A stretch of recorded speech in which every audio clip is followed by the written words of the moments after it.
Hey, good morning everybody. JB the Ranch Mechanic here, and today we're going to be fixing a pivot. Pivot! Now what the heck is a pivot? Pivot! Now I know that I've probably mentioned pivots Pivot!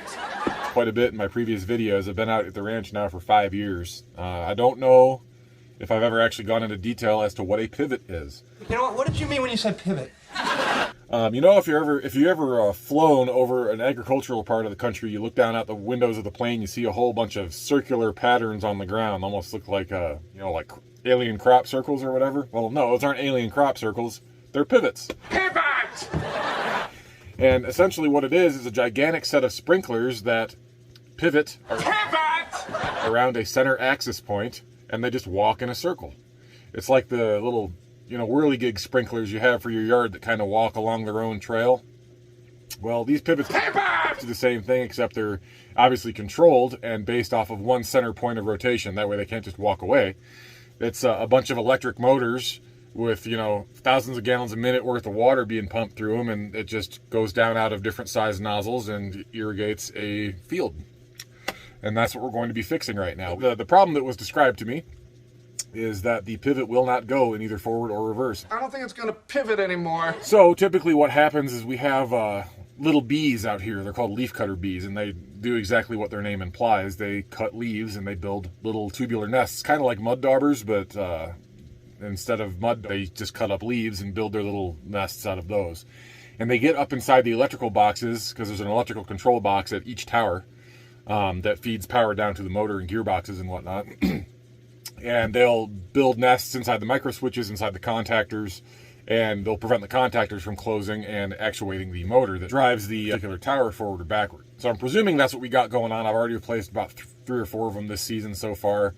They get up in there and they block the contacts, and the contactors we use are so cheap that it's just easier to just replace them. So that's what we're going to do. We're going to go down, find out what's going on. They are telling me that the problem, they believe, is at tower number 3. This is a long pivot. This is one of our biggest pivots. So we'll go down there and have a look and see if it's out of position or not. And if we have to try to fire it up to move it, that's what we'll do. But as an aside real quick, let me just turn the camera around here. Look at the pea soup we got going on today in the valley. You could cut this air with a knife. It is incredibly humid. This is very, very rare for us out here in northern Nevada, where it's typically very dry, very high desert type environment. Even just sitting here, it's still sprinkling on my windshield. So doing electrical work with 3-phase 480 is always fun when you've got rain, but it's not raining, it's just kind of drizzling a little bit. Hopefully it levels off here, but I have the disconnect completely shut down right now, so there's no voltage going out here at all, so we're going to be completely safe. But it's just kind of a rare bit of weather we've been having. Very wet the last few days. So anyway, let's head down there, find out what's going on, and get it fixed.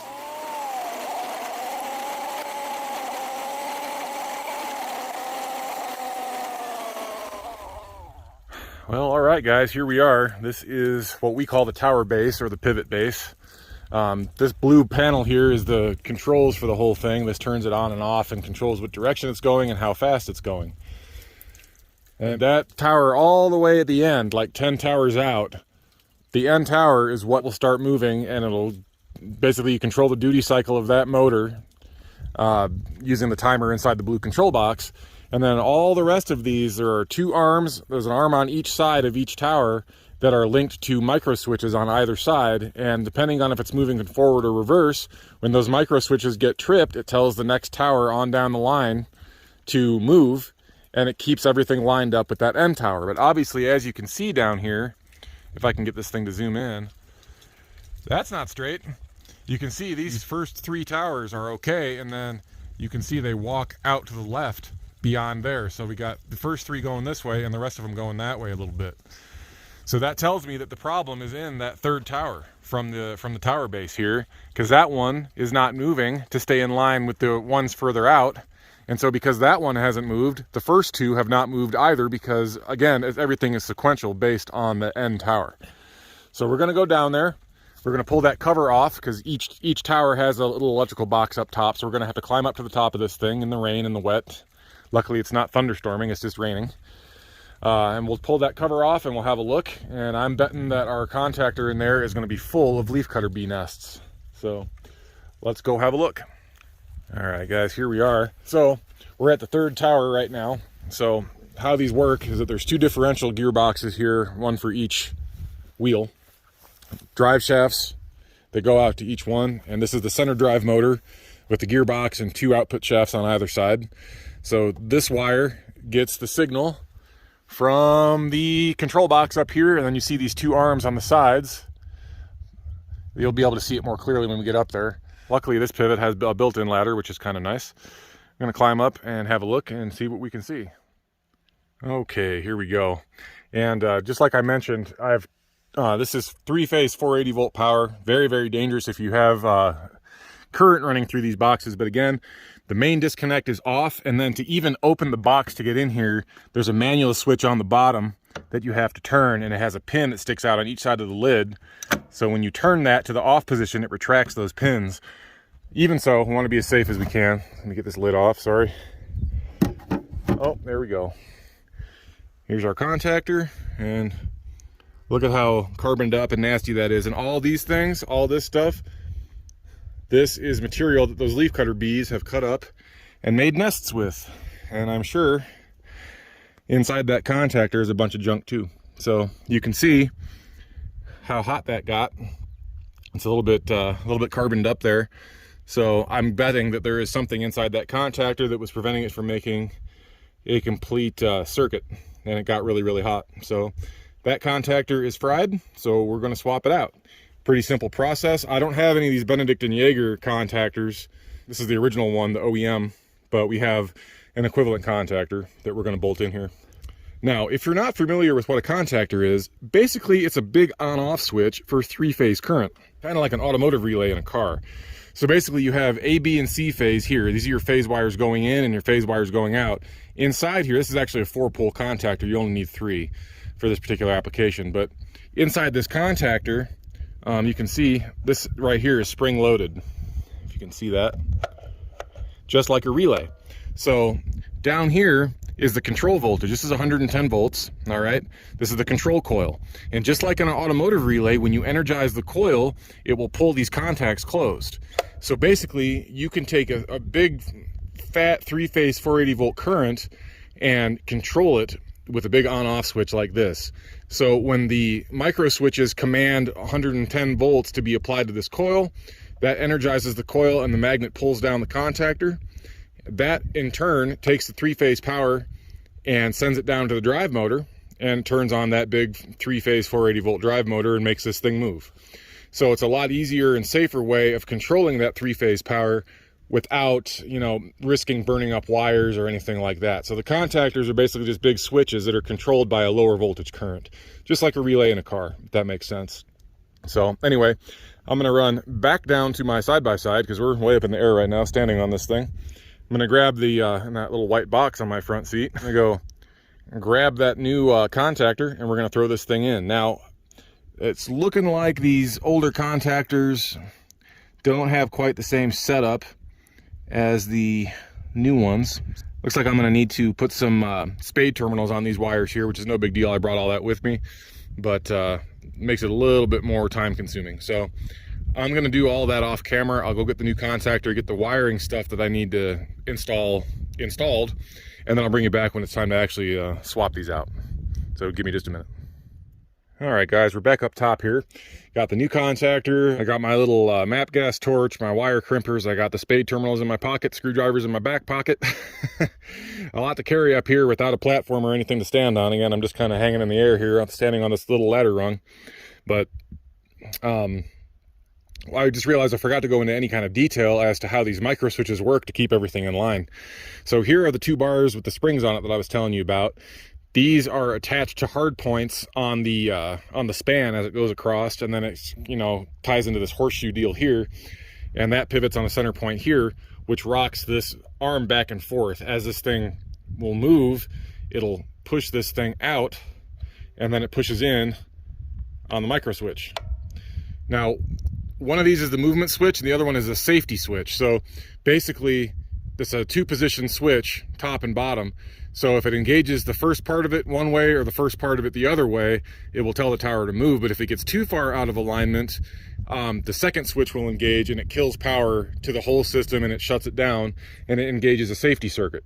And in order to get the safety circuit to disengage, you have to either fix whatever's wrong with it or manually override it down at the control box to move the tower back into alignment until that switch is no longer in safety mode. These motors are strong enough that if you have a tower get out of alignment but the safety doesn't kick on, this thing will walk itself around right in a circle, jackknife, and break everything apart. We actually had that happen on one of our pivots a few years back. It was very bad. It cost tens of thousands of dollars to fix because these spans will just get destroyed. So yeah, we don't know how that happened, but anyway, that's a potential cause if these switches fail. So very important to keep an eye on this kind of thing and fix it when it breaks. But anyway, you can see on our old contactor down here, these are just screw down clamp style terminals. We don't have that on the new contactor. You can see this is the 120 volt control coil down here, but they have these spades built in. So instead of being able to just stick the wires in and screw them down, we're gonna have to pull these two wires out, and I have spade terminals in my pocket that we're gonna have to crimp onto here in order to clamp on to the control coil. The rest of the wires are bolt in, and so are these here. And this is a 3-pole contactor instead of a 4-pole. So we're just gonna, I don't know why they use 4-pole on this. You don't need it. It's only a 3-phase, 3-wire configuration. So anyway, I got a little bit of wiring work to do. I'm going to reconfigure some of this stuff. Then we're just going to unbolt the old contactor, bolt everything in, match up all the wires, make sure everything is set the same way, and that should fix our problem. So give me a minute here. I'll do all the wiring stuff, and I'll bring you back when it's time to test it out. All right, guys, we've got our new contactor bolted up. The only thing when you're working with 3-phase that you need to make sure of is that you keep all the wires in the same orientation, because with 3-phase electricity, you can reverse any 3-phase motor by just switching 2 of these leads around. So you got to make sure you keep them in the same order, because you don't want to have all the towers moving one way and this tower moving the opposite way. Then you have all kinds of issues. But here's our old contactor. As you can see, yep, leaf cutter bees got into it. So that's junk now. All we got to do now, I got all the screws tightened down, all the wires put in, got our control voltage leads put on there with our little heat shrink terminals. So that's all done, good to go. So we're just going to put this cover back on, flip the switch, then we'll go to the, I got to turn the power back on at the disconnect at the top of the hill. Then we'll come back down and we'll see if we can't get this thing walking. Give me just a second.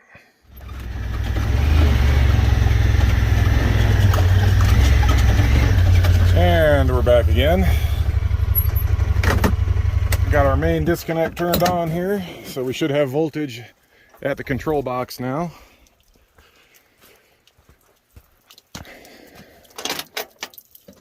And these are the old school analog timer based ones. Yeah, so we say we got our almost 500 volts on there, 480-ish, plus whatever is coming through the lines.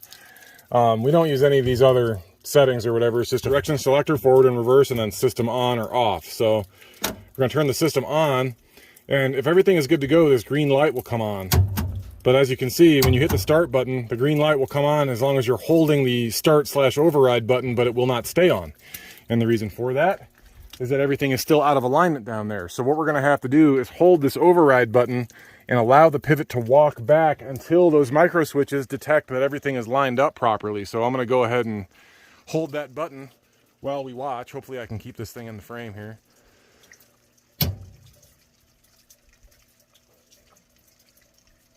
All right, those first 3 are moving.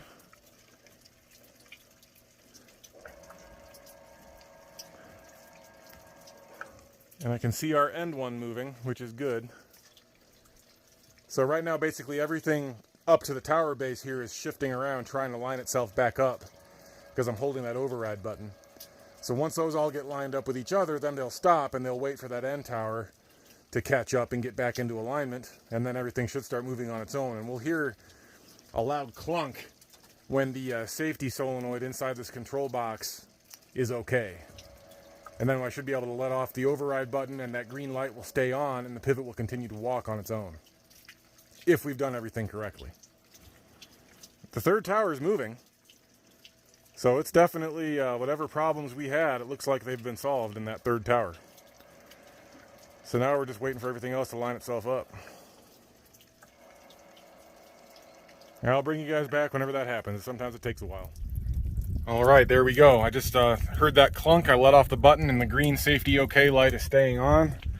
And if we walk out here now, you can see that the end tower is still catching up just a little bit, but everything is much more straight. I know it looks a little bit goofy down there still because it's still kind of out of position, but it does have about a 20-degree arc before that safety kicks in. So that's why it, you see the rest of the towers aren't moving yet because that end is still catching up. But once that moves past its center point and then starts advancing forward again, then the rest of them will move to stay in line. But the safety's okay. That means the override switch doesn't need to be held any longer. And you can see even now, you can see that very last tower still moving to the right into position to get its alignment back. So it looks like we are good to go. I'm going to stay down here and just make sure once that thing advances into the forward position again that all of these towers can still move properly. But other than that, I think we are good to go here. And there we go. Everything just moved to stay into alignment with the end. Now, a lot of times these pivots do have a little bit of a curvature to them because it relieves strain on all of the spans. So they will be leaning forward or backward depending on what direction they're traveling. But as you can see here, everything is moving and doing its best to stay lined up with that end tower. So I'm going to call that job done. And one last little point in case I didn't explain how these work. Basically, this percentage indicator is the duty cycle on that end tower's motor. That's how long it runs. And you set that based on how fast you want the pivot to go around and how much water you want to put down on the ground. So typically we set it for about a 36-hour rotation, which for this particular pivot is about 42%, and that puts down a little less than half an inch of water. So it's a pretty decent system if you want to measure how much water you're actually applying to your crops. You can do a lot more than just irrigate with these things. You can do what's called chemigation, where you put fertilizer injectors and stuff like that into these things. But typically we just do water. We have separate fertilizer injection pumps that we use to inject our fertilizer. So anyway, that's going to be it for this one, guys. I appreciate you following along. Hope you all have a wonderful weekend. Be safe, have fun, and we will catch you on the next one. See ya.